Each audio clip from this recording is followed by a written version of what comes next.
দর্শক, দেশের বন্যা পরিস্থিতির খবর জানাতে বিভিন্ন জেলা থেকে আমাদের সহকর্মীরা যুক্ত হবেন পর্যায়ক্রমে। এই পর্যায়ে হবিগঞ্জ এবং মৌলভীবাজার থেকে আমাদের সহকর্মীরা যুক্ত হয়েছেন। আমি শুরুতে একটু রাসেল চৌধুরীর কাছে জানতে চাই, হবিগঞ্জের পরিস্থিতি কেমন দেখছেন এখন? আতিক, এখন আমি দাঁড়িয়ে আছি হবিগঞ্জের নোয়াগাঁও এলাকায়, হবিগঞ্জ শহরতলির। আসলে গত 24 ঘন্টায় বৃষ্টিপাত না হওয়ার কারণে কিছুটা বন্যা পরিস্থিতি কিছুটা স্বাভাবিক রয়েছে। তবে হবিগঞ্জের খোয়াই নদীর পানি বালা পয়েন্টে 195 প্রবাহিত হচ্ছে এবং হবিগঞ্জের মাসুলে পয়েন্টে 165 সেন্টিমিটার উপর দিয়ে প্রবাহিত হচ্ছে। এছাড়া শাইস্তাগঞ্জে 155 সেন্টিমিটার উপর দিয়ে প্রবাহিত হচ্ছে খোয়াই নদীর পানি। তবে হবিগঞ্জ শহরতলিতে গতকালকে যে বাঁধ ভেঙে যে গ্রামগুলো প্লাবিত হয়েছিল, তার মধ্যে জালালাবাদ, নোয়াগাঁও, দুলভপুর সহ বেশ কয়েকটি গ্রাম আছে। এখানে আমরা গ্রামগুলো দেখছি এখনো কিন্তু হাঁটু পানি, কখনো কোনো জায়গায় কোমর পানি, এবং এখানে নৌকা ব্যবহার করা হচ্ছে। বিশেষ করে জালালাবাদ থেকে নোয়াগাঁও বা দুলভপুর যেতে এখন মানুষ কিন্তু নৌকা ব্যবহার করছে এবং নৌকা দিয়ে তারা চলাফেরা করছেন। এবং পানিগুলো আসলে খোয়াই নদীর পানি কমলেও কিন্তু আসলে ওই নিম্নাঞ্চলে যে পানি ঢুকেছে এগুলো কিন্তু স্বাভাবিকই রয়েছে, স্থিতিশীল রয়েছে।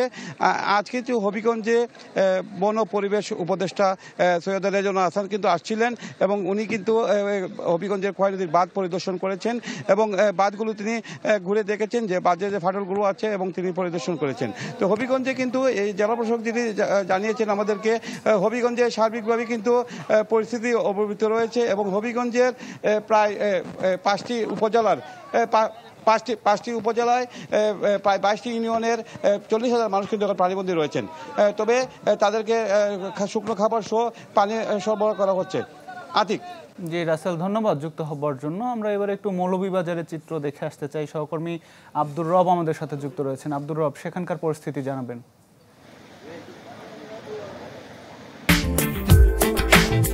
ফ্যালকন অ্যালুমিনিয়াম, মরিচা পড়ে না, ওই স্ক্র্যাচ প্রুফ।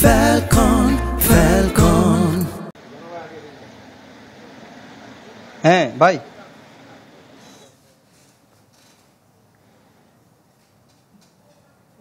আব্দুর রব, আমরা সরাসরি সম্প্রচারে আছি, যদি আমাকে শুনতে পান একটু জানাবেন মৌলভীবাজারের পরিস্থিতি। আমি এখন দাঁড়িয়ে আছি মৌলভীবাজারের শমশেরনগর রোডে।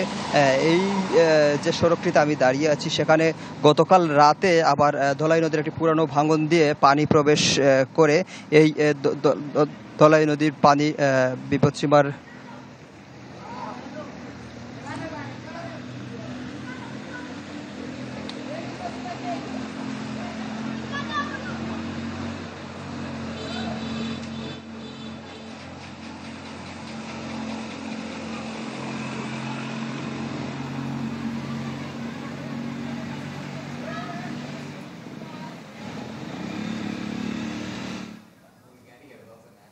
আমরা মৌলভীবাজারের চিত্র জানবার চেষ্টা করছিলাম, কিছুটা যান্ত্রিক ত্রুটির কারণে খুব সম্ভবত আমরা কথা শুনতে পাচ্ছি না। আমরা একটু এই মুহূর্তে চট্টগ্রামের পরিস্থিতি জেনে আসতে চাই। আমাদের সহকর্মী ফখরুল ইসলামের মধ্যে আমাদের সাথে যুক্ত হয়েছেন।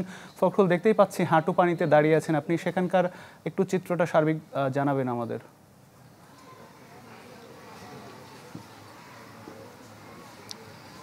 আমরা আছি এই মুহূর্তে নাজিরহাট বাজারে, এটি পৌরসভা নাজিরহাট যে স্বাস্থ্য কমপ্লেক্স, আমরা সেই জায়গায় আছি। স্বাস্থ্য কমপ্লেক্স সড়কে একটি ত্রাহি অবস্থার চিত্র দেখাবো। আমরা দেখেন এই হাসপাতাল, সরকারি যে হাসপাতাল, তার পাশে যে আরও কয়েকটি বেসরকারি হাসপাতাল রয়েছে, সেই হাসপাতালগুলোতে রুগী পৌঁছানো যে কত কঠিন হয়ে পড়ছে দেখুন। হাসপাতাল থেকে দূরে যেখানে পানি কম আছে সে পর্যন্ত হাসপাতাল থেকে স্ট্রেচার নিয়ে গিয়ে রুগীদেরকে টেনে তুলে আনা হচ্ছে, তাদেরকে হাসপাতালে পৌঁছানো হচ্ছে। পানির কারণে এই ধরনের ভয়াবহ কিছু চিত্র আমাদের চোখে পড়েছে, এখানে দেখা যাচ্ছে। তো আসলে এই মানুষজন দূর দূরান্ত থেকে তাদের বাড়িঘর থেকে আসতে যেমন কষ্ট পাচ্ছে, তারা গাড়ি পাচ্ছে না, তারা সড়কে পানির কারণে গাড়ি চলাচল করছে না, নৌকা দিয়ে কিংবা উদ্ধারকারীদের সহায়তায় তারা সড়কে আসছে।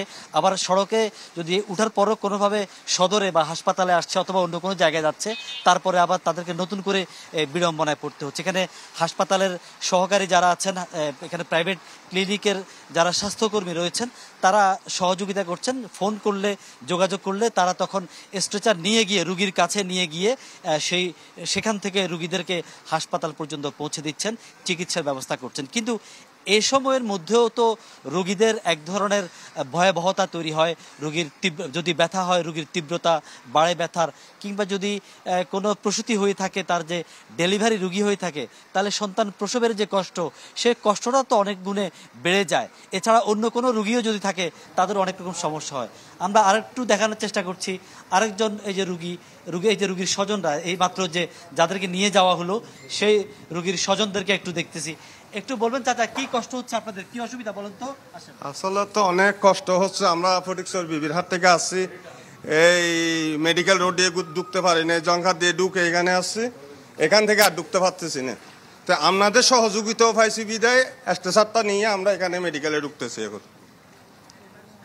আপনি শুনছেন আতিক, যে আসলে মানুষের কষ্টের এক একটি গল্প। আসলে এই গল্পের আসলে কোনো আমরা এই যে একটা নবজাতক আরেকটি দেখছি, যে একজন নবজাতককে আপনি দেখছেন, এই নবজাতকটি ভূমিষ্ঠ হওয়ার পরে তার যে রক্তের যে গ্রুপ পরীক্ষা, সেই গ্রুপ পরীক্ষা ওই হাসপাতালে সম্ভব হয় নাই, নিতে হয়েছে আরেক জায়গায়। এ হচ্ছে অবস্থা এখানকার চিত্র নাজিরহাটের। আতিক। জি ফখরুল, ধন্যবাদ যুক্ত হবার জন্য। দেখতেই পাচ্ছিলাম যে হাসপাতালে রোগীরা সহ আসলে সব ধরনের মানুষজনই আসলে দুর্ভোগে পড়েছেন। আমাদের সহকর্মীরা জানাচ্ছিলেন দেশের বন্যা পরিস্থিতির খবর।